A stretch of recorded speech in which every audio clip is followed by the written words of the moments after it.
berdiri pada tanggal 26 Desember tahun 1983 di Jakarta, dengan penggawa awal Bim Bim, drum, Denny BDN, bass, Erwan, vokal, Kiki, gitar, dan Bongki, gitar.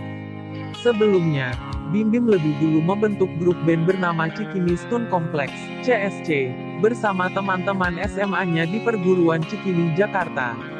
Begitu CSC bubar, Bim Bim mengajak sepupunya Denny BDN, Erwan dan Kiki untuk kembali mendirikan sebuah grup musik yang awalnya diberi nama Red Evil.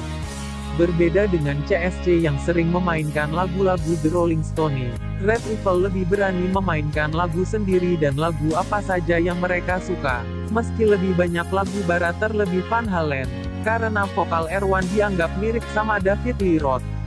Kurang puas main dengan satu gitar saja, lantas Bim Bim mengajak Bongki Marcel yang merupakan gitaris Rese Band. Ketika itu, bisa dibilang Rese Band adalah saingannya Red Evil. Mereka pun sering manggung dengan memainkan lagu sendiri dan lagu Van Halen. Tapi karena lebih sering main di depan penggemar The Rolling Stone, akhirnya kerap bawain lagu Stone juga. Sayangnya, musik yang dimainkan nggak pernah bisa mirip sama aslinya dan aksi panggung mereka sering dibilang selengean sama teman-teman yang selalu ikut ngeramein setiap Red Evil manggung. Di akhir tahun, mereka pun sepakat untuk cari nama baru dan dilakukan di arena bowling Hotel Kartika Chandra, Jakarta, tepatnya di perayaan ultah Denny BDN. Saat itu, Bim Bim mengusulkan untuk pakai nama Red Eyes aja, tapi setelah berkompromi dengan segala banding, maka terpilihlah nama slang yang terinspirasi dari kawan-kawan yang sering menyebut mereka cowok selengean. Jadi, slang merupakan kependekan dari kata selengean dan menggunakan huruf K biar lebih keren.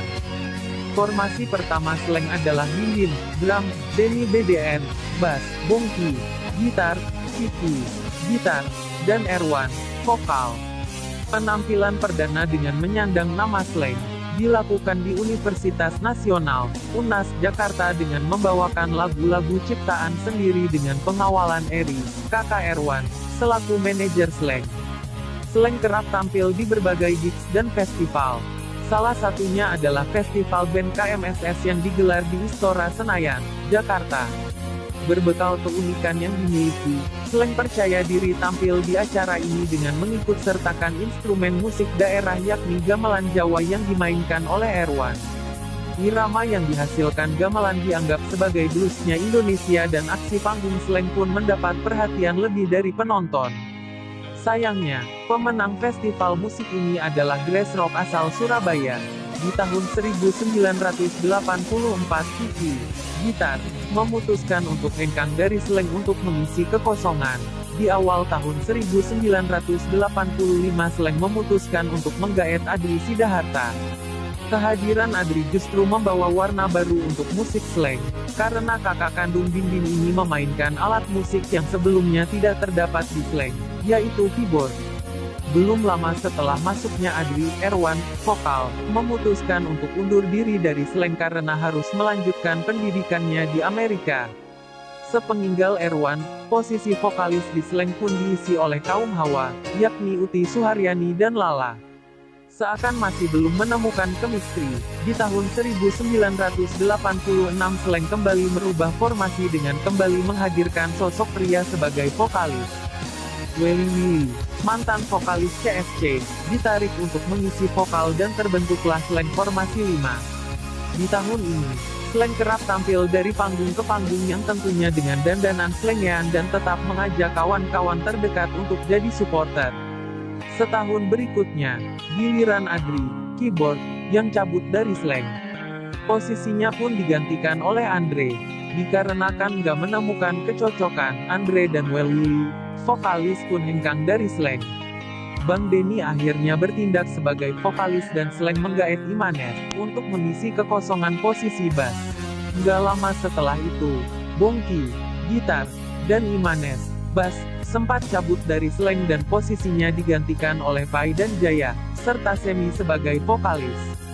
Jadi, personil slang formasi 8 adalah Bim Bim, drum, Denny BDN, bass, Jaya, gitar, Pai, gitar, dan Semi, vokal.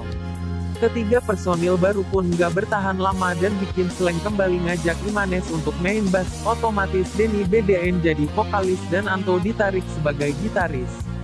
Denny BDN yang harus menyelesaikan kuliahnya di Fakultas Ekonomi Universitas Pancasila terpaksa mengundurkan diri dari Slank. Jadi, pendiri Slank yang masih tersisa saat itu adalah Bim Bim. Anto juga ikut mengundurkan diri dan Bim Bim kembali mengajak sang kakak yakni Adri untuk kembali memberikan alunan keyboardnya bersama Tole yang bermain bass dan Imanes yang berpindah ke gitar. Untuk posisi vokal, Slank menggaet sosok wanita yakni Nita Tilana. Gak lama setelahnya, Nita, Adri, dan Tole meninggalkan Slank yang kini hanya menyisakan Bim Bim dan Imanes saja. Untuk mempertahankan Slank, akhirnya Bim Bim dan Imanes kembali menarik Pai untuk mengisi gitar dan Willy untuk kembali jadi vokalis Slank. Guna memperkokoh, Slank pun mengajak Indra Kadarsi, keyboard, sebagai personil baru. Di tahun berikutnya, Imanes dan Willy cabut dari Slank dan Bongki yang sebelumnya bermain gitar, kembali lagi ke Slank tapi kali ini berpindah sebagai basis, karena posisi gitar sudah diisi Pai.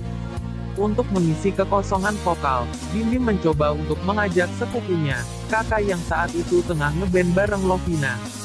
Kehadiran kakak di Slank menandakan bahwa di tahun 1989 Slank telah memasuki formasi 13.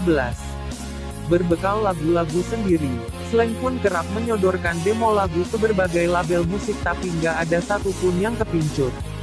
Sampai pada akhirnya, Slank berkesempatan untuk menjalin kerjasama dengan Budi Susatyo dan melangsungkan proses rekaman di Jackson Studio, Studio 15, untuk album pertama. Sebelumnya, Slank sempat menjalin kerjasama dengan pemilik studio rekaman Triple M yaitu Macang. Namun baru menggarap lagu kelima, Slank memutuskan untuk membatalkan kontrak tersebut.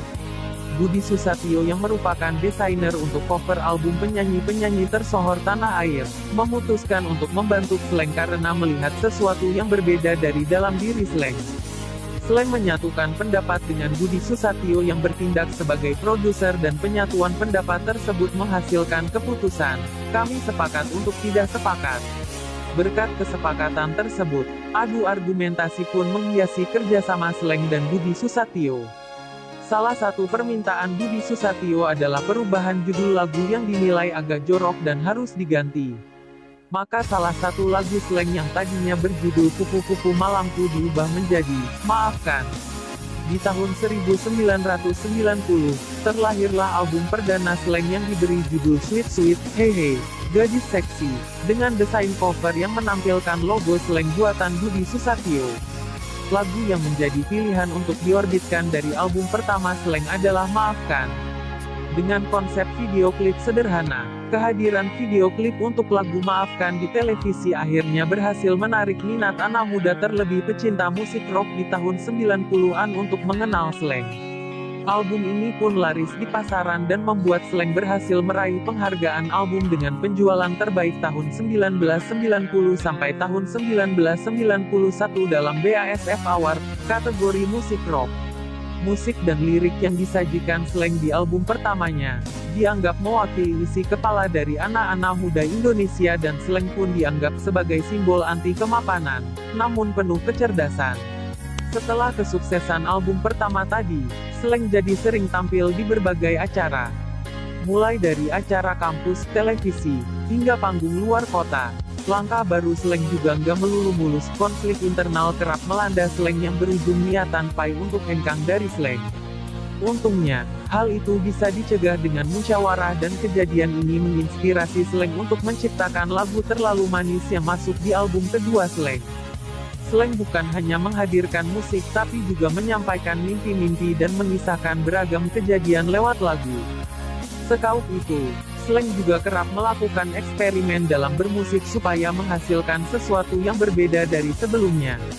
Beragam lagu yang tercipta di tahun pertama kejayaan Slank, dirangkum dalam sebuah album yang diberi judul Kampungan. Keanehan dari album kedua Slank adalah covernya dibuat dari kain, bukan kertas. Di album kedua, Slank semakin berani dengan memuat lagu-lagu dengan lirik dan musik yang cadas, hasil luapan emosi dari para personilnya. Dengan lagu Terlalu Manis dan Mawar Merah, album kedua Slank berhasil meraih penghargaan sebagai album dengan penjualan terbaik tahun 1991 sampai tahun 1992 kategori pop rock dalam BASF Award. Selepas album kedua tersebut, Slank semakin laris di dunia musik Indonesia, sering mendapat panggilan untuk tampil di berbagai kota di Indonesia yang salah satunya adalah Bali. Di kota ini, Slank mulai mengenal barang haram yakni narkoba yang merusak produktivitas para personil Slank. Alhasil, album ketiga Slank memakan waktu lebih lama dalam penggarapannya.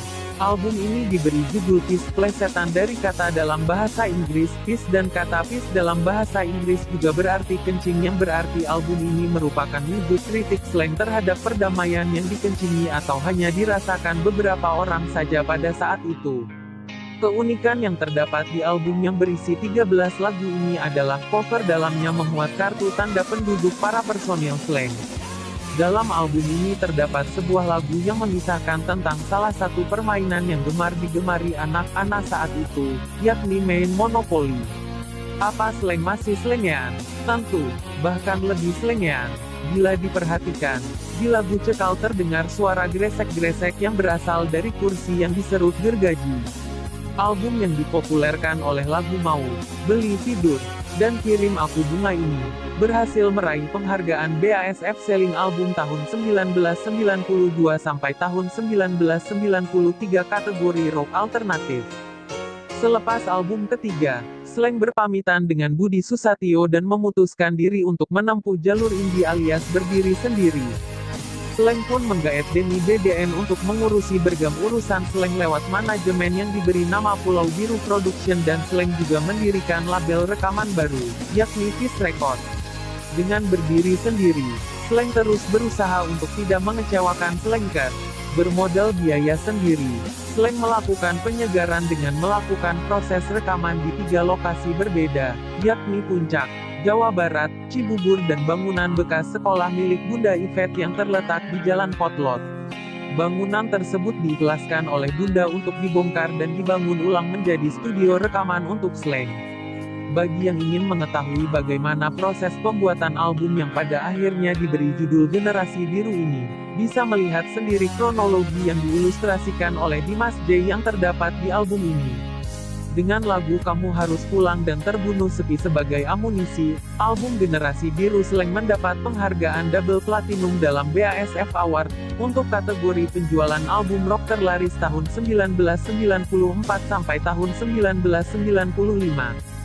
Selain itu, video klip Terbunuh Sepi juga berhasil meraih penghargaan sebagai video klip favorit dari PMI, Video Musik Indonesia, tahun 1994 sampai tahun 1995 dan video klip terbaik sepanjang tahun 1995 sampai tahun 1996.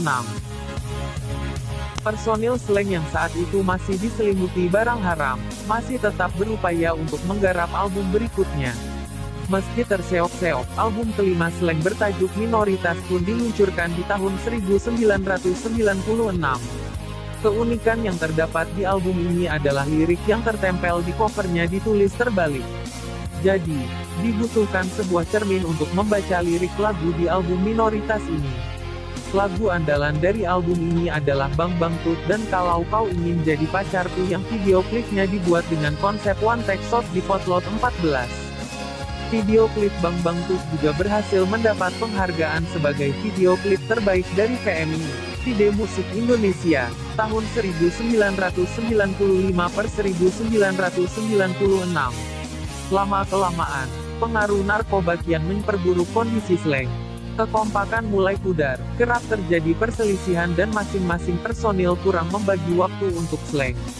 Puncaknya adalah dilayangkannya surat pemecatan kepada 3 personil Slank, yaitu Bongki, Indraki, dan Pai. Slank pun hanya tersisa 2 personil saja, yakni Bim Bim dan Kakak. Itu dia perjalanan Slank dari tahun 1983 sampai tahun 1996. Nantikan video selanjutnya Slank Transisi.